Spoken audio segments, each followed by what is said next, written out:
Hola amigos, bienvenidos a la tercera parte de esta interesante pregunta.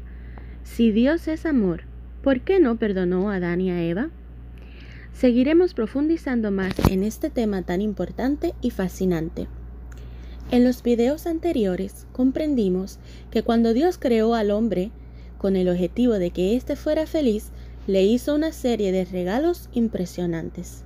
Por ejemplo, le proporcionó un hogar perfecto llamado Jardín de Edén, con abundante comida deliciosa, variada y nutritiva, y también abundante agua cristalina y refrescante para beber.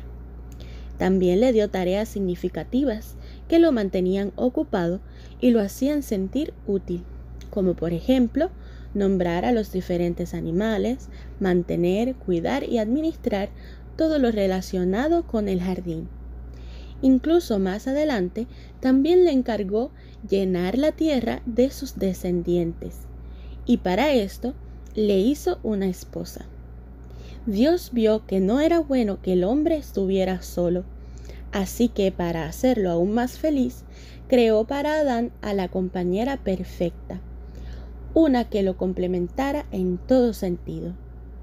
Así que Adán le puso por nombre Eva, porque fue formada de su cuerpo, de su costilla. Ella representaba una parte de Adán. Además de todos estos regalos, Dios creó al ser humano con la capacidad de sentir y demostrar todas sus cualidades divinas a la perfección, como por ejemplo el amor, la empatía, la honradez, la bondad y muchas más. Pero también le dio al hombre la libertad de decidir por sí mismo, otorgándole libre albedrío. Ahora bien, enfoquémonos en Dios, en cómo funciona su perdón y el por qué es necesario. Sabemos que Dios es el ser más poderoso e importante del universo. No hay nadie por encima de su autoridad ni nadie que lo gobierne. La Biblia lo afirma en varios textos, como por ejemplo en Isaías 40:28, donde leemos: ¿Acaso no sabes? ¿Es que no has oído?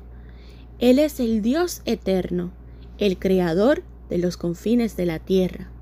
No se cansa ni se fatiga, y su entendimiento nadie lo puede medir.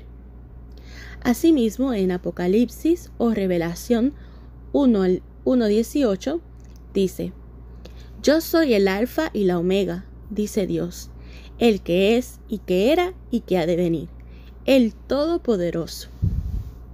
Sin embargo, el hecho de que Dios sea todopoderoso y no exista nadie que lo controle, no significa que Él actúe sin límites y sin orden. Él no se permite a sí mismo pasarlos por alto según le convenga. En Deuteronomio 32:4 se nos dice: Él es la roca, sus obras son perfectas, todos sus caminos son justos. Dios es fiel, no hace lo malo, recto y justo es Él. Así que, para que Dios pueda perdonar, debe existir una justificación razonable y justa. Si Dios no fuera responsable con su modo de usar su poder ilimitado y actuara sin equilibrio, el mundo sería un caos total, ya que nadie podría obligar a Dios a portarse bien. Por lo tanto, Dios está sujeto voluntariamente a su propia ley y nos garantiza que siempre será así. Qué tranquilizador es saber esta verdad. Malaquías 3:6 nos dice: Porque yo Jehová no cambio. Por esto, hijos de Jacob, no habéis sido consumidos. Aquí vemos un ejemplo de cómo Dios cumple sus promesas, como la que le hizo a los descendientes de Abraham y Jacob, los israelitas. Aunque estos fueron muy desobedientes, Dios no los aniquiló aunque lo mereciesen, porque tenía que cumplir su promesa. Entonces, ¿qué tiene que ver todo esto con el perdón a Adán y a Eva?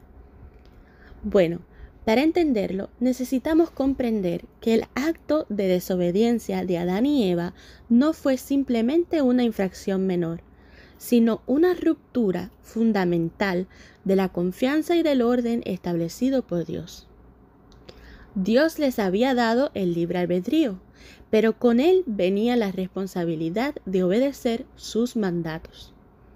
La desobediencia de Adán introdujo el pecado en el mundo y rompió la relación perfecta que existía entre Dios y la humanidad.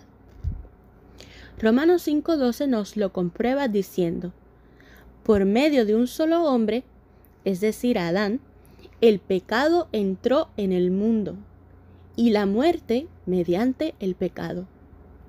Y así la muerte se extendió a todos los hombres, porque todos habían pecado. Pero había un problema. Dios no podía simplemente perdonarlos y olvidar lo sucedido. ¿Por qué? Leamos Romanos 6:15. Porque la paga del pecado es muerte, pero la dádiva o regalo de Dios es vida eterna con Cristo Jesús nuestro Señor. Debido al pecado de Adán, Dios no podía simplemente perdonarlos, porque éste debía pagar su pecado con la muerte. Así que ni Dios ni nadie podía evitar que Adán y Eva pagaran su transgresión. Ellos mismos, con su pecado, se condenaron a morir. Al pecar, firmaron su propia pena de muerte.